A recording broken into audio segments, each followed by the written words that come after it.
Hello వివోస్, welcome back to my channel. నేను ఈరోజు చెప్పబోయే రెసిపీ ప్లెయిన్ కేక్ రెసిపీ అండి. ఈ రెసిపీని ఎలా ప్రిపేర్ చేయాలో చెప్తా, ఒకసారి చూసి ట్రై చేయండి. ఆల్రెడీ మన ఛానల్లో చాక్లెట్ కేక్ని ప్రిపేర్ చేసి పెట్టాను, లింక్ డిస్క్రిప్షన్లో ఇస్తాను, ఒకసారి చెక్ చేయండి. ముందుగా ఒక మిక్సీ జార్ తీసుకొని అందులో 1/2 కప్పు వరకు షుగర్ తీసుకోవాలి. ఈ షుగర్ని మిక్సీ జార్లో వేసుకొని మెత్తగా పొడి చేసుకోవాలి. ఈ పొడిని పక్కన ఉంచేసేయండి. ఇప్పుడు నేను ఒక 2 ఎగ్స్ని పగలగొట్టుకొని మిక్సీ జార్లో వేసుకుంటున్నాను. 1/2 కప్పు నెయ్యి, 1/2 కప్పు ఆయిల్ వేడి చేసుకొని ఇదే మిక్సీ జార్లో వేసుకోవాలి. ఒక బనానా ముక్కల్ని కూడా ఇలా కట్ చేసుకొని మిక్సీ జార్లో వేసుకొని దీన్ని మెత్తగా గ్రైండ్ చేసుకోవాలండి. వీడియోలో చూస్తున్నట్టు ఇలా థిక్గా పేస్ట్లా రావాలి. ఇప్పుడు ఈ మిశ్రమాన్ని మరొక బౌల్లోకి సపరేట్ చేసుకోవాలి.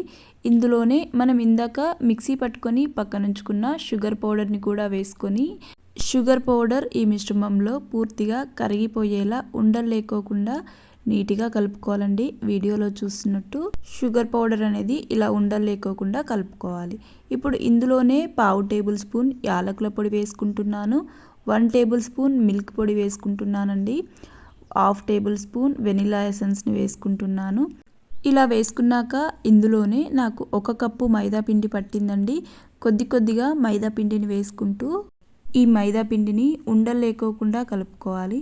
వీడియోలో చూస్తున్నట్టు ఇలా మైదా పిండిని 1 సైడ్ మాత్రమే కలుపుకోవాలి. ఇలా పిండిని మొత్తం బాగా కలుపుకున్నాక మీకు పిండి ఏమైనా కొంచెం చిక్కగా అనిపిస్తే ఇందులోనే లాస్ట్లో కొంచెం కాచి చల్లార్చిన పాలను వేసుకొని కలుపుకోవాలి. నేను ఇప్పుడు లాస్ట్లో 1/2 టేబుల్ స్పూన్ బేకింగ్ పౌడర్ వేసుకుంటున్నాను.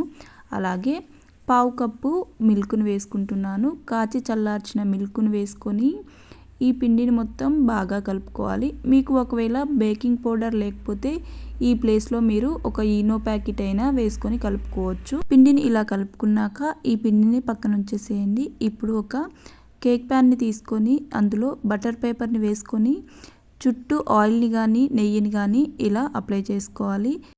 ఇలా అప్లై చేసుకున్నాక ఇందులోనే కొద్దిగా పొడి పిండి వేసుకొని చుట్టూ ఈవెన్గా స్ప్రెడ్ చేసుకోవాలి. అంచులకు కూడా ఈ పిండిని అంటించుకోవాలి. ఇలా అంటించుకున్న ఈ పిండిలో మనం ప్రిపేర్ చేసుకుని పక్కనుంచుకున్న కేక్ మిశ్రమాన్ని ఈ కేక్ ప్యాటర్న్లో వేసుకోవాలి. ఇలా వేసుకున్నాక మనం దీన్ని పక్కనుంచేసేయండి. ఇప్పుడు మనం కేక్ని బేక్ చేయడానికి ఒక పెద్ద కడాయి తీసుకొని అడుగు మందంగా ఉన్న కడాయిని తీసుకొని అందులో లాస్ట్లో కొద్దిగా సాల్ట్ వేసుకోవాలి. సాల్ట్ పైన ఒక స్టాండ్ పెట్టుకొని మనం ఈ కేక్ గిన్నెని స్టాండ్ పైన పెట్టుకొని ఒక 10 మినిట్స్ వరకు గ్యాస్ని హై ఫ్లేమ్లో పెట్టుకొని ఈ కేక్ని ఉడికించుకోవాలి. ఒక 10 మినిట్స్ తర్వాత కేక్ అనేది ఇలా ఉడికిపోతుంది. ఇప్పుడు ఇందులోనే నెయ్యిలో ఫ్రై చేసుకున్న కిస్మిస్ అండ్ కాజును పైగా వేసుకొని మూత పెట్టేసుకొని మరొక 15 మినిట్స్ వరకు గ్యాస్ని లో ఫ్లేమ్లో పెట్టుకొని ఈ కేక్ని ఉడికించుకున్నానండి.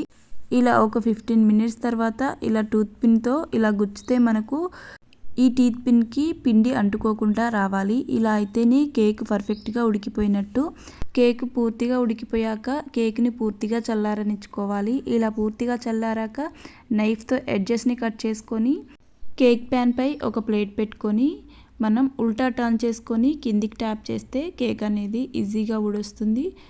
అడుగున ఉన్న బటర్ పేపర్ని తీసేసుకోవాలి. ఇలా తీసేసుకున్నాక ఒకసారి నేను కట్ చేసి చూపిస్తాను. చూస్తారు కదా, కట్ చేస్తుంటేనే మనకు కేక్ అనేది ఎంత స్మూత్గా కట్ అవుతుందో. చూస్తారు కదా, ఫ్లఫీగా వచ్చింది కేక్ అనేది.